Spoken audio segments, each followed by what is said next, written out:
Assalamualaikum warahmatullahi wabarakatuh. Perkenalkan, nama saya Fitria Azharul Rahma dari Universitas Muhammadiyah Tangerang, bidang studi manajemen keuangan. Kali ini saya ingin membahas mengenai manajemen investasi. Investasi adalah aktivitas menempatkan modal baik berupa uang atau aset berharga ke dalam suatu benda, lembaga, atau suatu pihak dengan harapan pemodalan, atau investor kelak akan mendapatkan keuntungan setelah kurun waktu tertentu dengan harapan mendapatkan keuntungan di kemudian hari. Investasi disebut juga dengan penanaman modal. Istilah investasi sendiri berasal dari bahasa Italia, yaitu inventory, yang berarti memakai atau menggunakan. Investasi juga memiliki beberapa tujuan. Tujuan investasi yaitu untuk mendapatkan penghasilan, memperoleh kehidupan yang lebih layak, berguna untuk mengembangkan usaha, mendapatkan jaminan dalam bisnis, mengurangi tekanan inflasi, dan juga menjaga hubungan antar perusahaan. Ada beberapa jenis investasi, yaitu investasi saham, properti, emas, deposito reksadana, valuta asing, syariah, cryptocurrency, dan lain sebagainya. Manfaat investasi yaitu meningkatkan aset.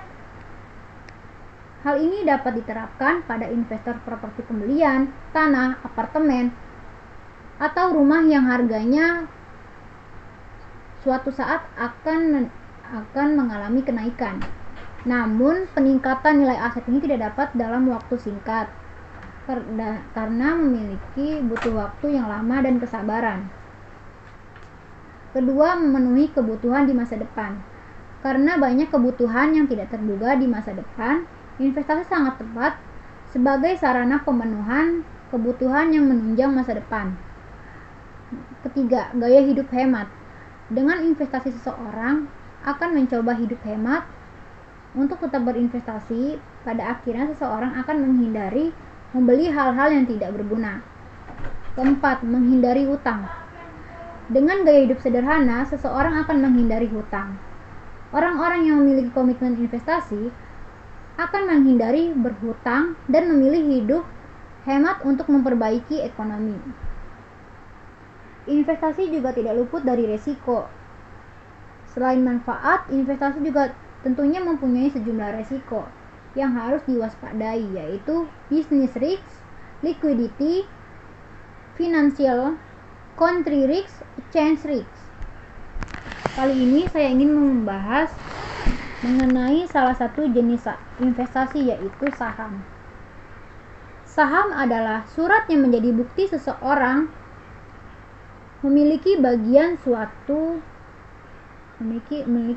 modal suatu perusahaan.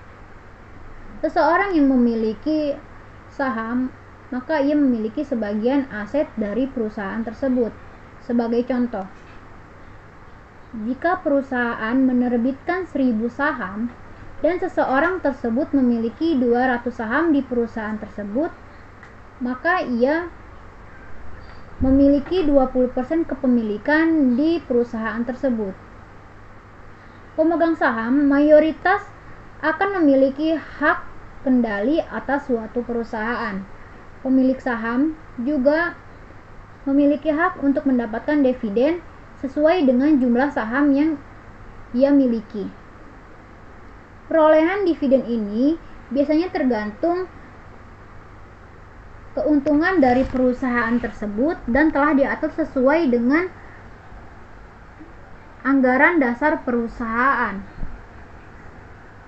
Penerbit saham merupakan salah satu cara perusahaan untuk mendapatkan dana segar atau modal untuk mengembangkan bisnis secara jangka panjang, dan saham juga dapat diperjualbelikan melalui bursa efek dengan harga yang berubah-ubah sesuai kondisi perusahaan dan juga kondisi ekonomi. Saham memiliki dua jenis, yaitu saham biasa yang disebut dengan common stock, yaitu pada umumnya memberikan hak atas pemilik saham untuk memberikan suara pada suatu pengembalian keputusan. pemilik saham juga mendapatkan prioritas untuk didahulukan ketika perusahaan menerbitkan saham baru. Yang kedua, saham preference atau preference stock, yaitu pada umumnya tidak memberikan hak kepada pemegang saham untuk memberikan suara saat pengambilan keputusan. Namun, pemegang saham mendapatkan prioritas yang lebih tinggi dibandingkan saham biasa terhadap aset dan penghasilan. Sebelum tahun 2021, transaksi saham yaitu T+3, yaitu penerimaan deposit. Contoh transaksi di hari Senin. Maka kita menerima deposit 3 hari setelah hari Senin, dananya baru akan kita terima. Namun, setelah 2021, kebijakan OJK menjadi T+2. Namun transaksi ini bisa dilakukan dari hari Senin sampai hari Jumat. Selain itu, tidak dapat melakukan transaksi. Cara membeli saham. Di Indonesia ini, untuk membeli saham, seseorang harus mendaftar menjadi investor terlebih dahulu pada perusahaan efek dengan membayar sejumlah uang sebagai deposit. Perusahaan efek yang dimaksud dalam hal ini yaitu Bursa Efek Indonesia atau IDX. Cara lain untuk membeli saham yaitu melalui pialang saham. Terdapat jumlah minimal membeli saham dalam Bursa Efek Indonesia yaitu sebesar 1 lot atau 100 lembar. Jadi semisal 1 lembar saham adalah senilai 3.710, maka investor memerlukan modal sebesar 100 dikali 3.710 yaitu 371.000. Contoh saham. Terdapat banyak sekali contoh saham yang beredar pada saat ini sehingga sulit untuk menjabarkan satu persatu. Karena terdapat ratusan perusahaan go publik dan terdaftar di Bursa Efek Indonesia. Pertanyaan yang sering diajukan oleh investor pemegang saham adalah bagaimana kriteria saham itu sendiri atau bagaimana kriteria saham yang bisa dipilih. Dikutip dari infopeluangusaha.org, bentuk saham pada dasarnya adalah lembar kertas. Surat bukti kepemilikan saham saat ini pun sudah bisa diakses secara digital melalui situs resmi akses kesei.co.id. Bagi pemula saat ini, kalian akan memilih saham. Terdapat beberapa kaidah yang perlu diketahui terlebih dahulu.